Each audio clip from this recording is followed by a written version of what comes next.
So hello guys, ayan ipapakita ko sa inyo kung paano ko ni-replace yung LCD ng cellphone ng asawa ko. Ito yung Samsung Galaxy J4 2000. Matagal na kasi itong nakatago kasi nga hindi na magamit. So chinek ko siya, parang kaya ko naman na i-replace yung LCD. So tinanggal ko, hindi lang ako masyadong sure. Chinek ko siya sa YouTube.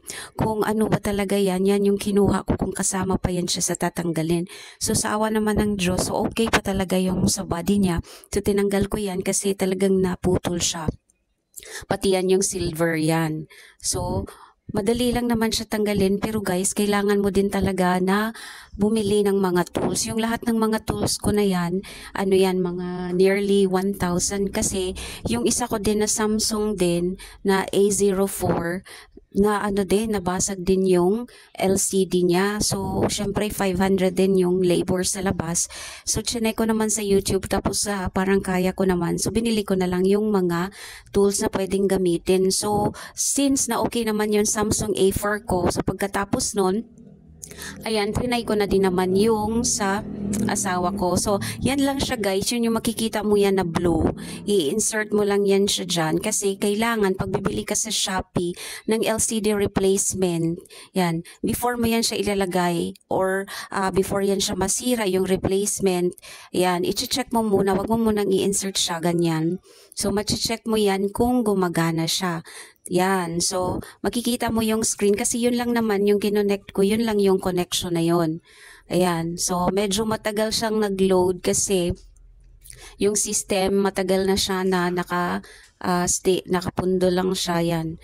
So, medyo matagal nag-load yung mga settings niya. Pero so far, working naman yung LCD. So, yan lang yung kailangan mo talaga siyang i-check bago mo siya ikabit. Para kung meron mang mga example hindi siya nag-work kasi minsan merong mga replacement din na hindi talaga siya nag-work. So, at least mas maisauli mo pa kasi last time din nag-order ako sa Shopee tapos yung in-order ko is J4 Prime which is hindi siya actually compatible sa model na to. So, pag mag-order ka talagang kailangan siguraduhin mo na yung model number is tama. So far naman, ni-return refund ko tapos okay, nag-order uli ako sa iba pa ng mga seller. So, okay naman na siya. Ayan, medyo lang dito, hindi nyo kaagad makikita na nag-work. Kasi nga, naglo-load pa yung system. Medyo natagalan ako dito. Pero so far naman, okay naman siya. So, ayan, tinanggal ko na lang siya. Ayan, matagal din akong naghintay dyan. Oh. So, ayan, so, kailangan mo siya na now, kailangan mong linisan, ayan, oh. Kasi maraming mga alikabok. Siyempre, pag lagyan mo siya ng glue, tapos meron siya maraming yung mga alikabok, hindi siya masyadong didikit. Ewan ko yung anong ginawa ng dating technician na to. Kasi sa pagtingin ko naman sa YouTube, hindi na kailangan na lagyan pa ng ganito. Ewan ko kung anong nilagay niya.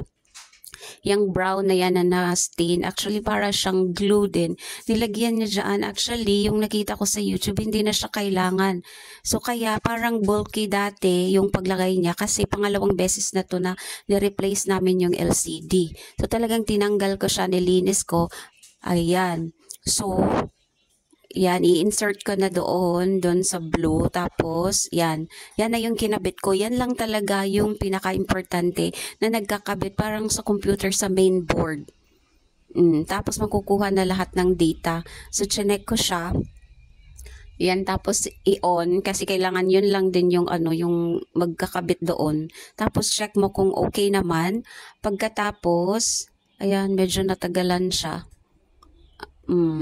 Pero hindi rin ako siguro mag-aayos ng sa ibang phone kasi baka hindi siya mag-work.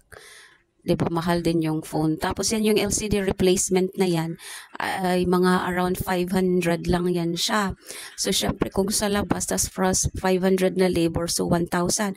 Pero pag ikaw na yung mag-ayos niyan, diba, tagal siya na nag-load. So, maayos na. Madali lang talaga siya. Basta kailangan sundin mo lang ng maayos yung mga instruction.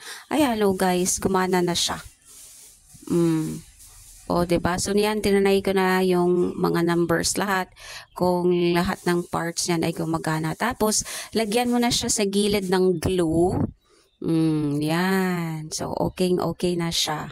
Tapos, lagyan mo siya ng um, rubber band para mag-stick after 15 minutes. So, pwede mo nang tanggalin yung rubber band. Tapos, ayan na. So, salamat po. Para na din siya uling bago. Siguro mga 4 or 5 buwan siya na nakatingga. Salamat.